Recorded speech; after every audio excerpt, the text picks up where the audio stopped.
রাকসু নির্বাচন ঘিরে যে ক্যাম্পাসে ছিল উৎসবের আমেজ, সেই ক্যাম্পাসে এখন যেন গুমোট পরিবেশ। পোষ্যকোটা পুনর্বহাল ইস্যুতে আন্দোলন, আমরণ অনশন কর্মসূচি এবং শিক্ষক লাঞ্ছিতের ঘটনায় মুখোমুখি অবস্থানে শিক্ষার্থী, শিক্ষক, কর্মকর্তা ও কর্মচারীরা। পোষ্যকোটা স্থগিত করা এবং শিক্ষকের উপর হামলার প্রতিবাদ ও জড়িতদের শাস্তির দাবিতে পূর্ণদিবস কর্মবিরতিতে শিক্ষক ও কর্মকর্তারা। হামলাকারীদের বিচার না করলে রাকসু নির্বাচন সহ বিশ্ববিদ্যালয়ের কার্যক্রম বন্ধ করার হুঁশিয়ারিও দেন তারা।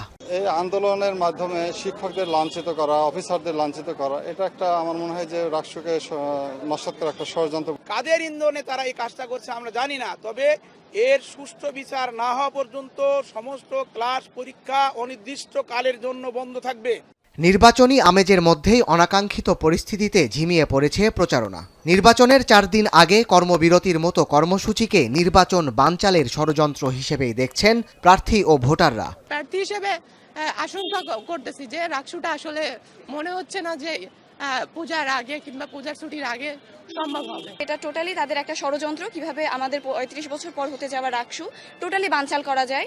শনিবার দিনভর দফায় দফায় বিক্ষোভ, আমরণ অনশনে বসা 3 জন শিক্ষার্থী গুরুতর অসুস্থ হলে বিশ্ববিদ্যালয়ের মেডিকেলে নেয়ার পর বাড়তে থাকে শিক্ষার্থীদের ক্ষোভ।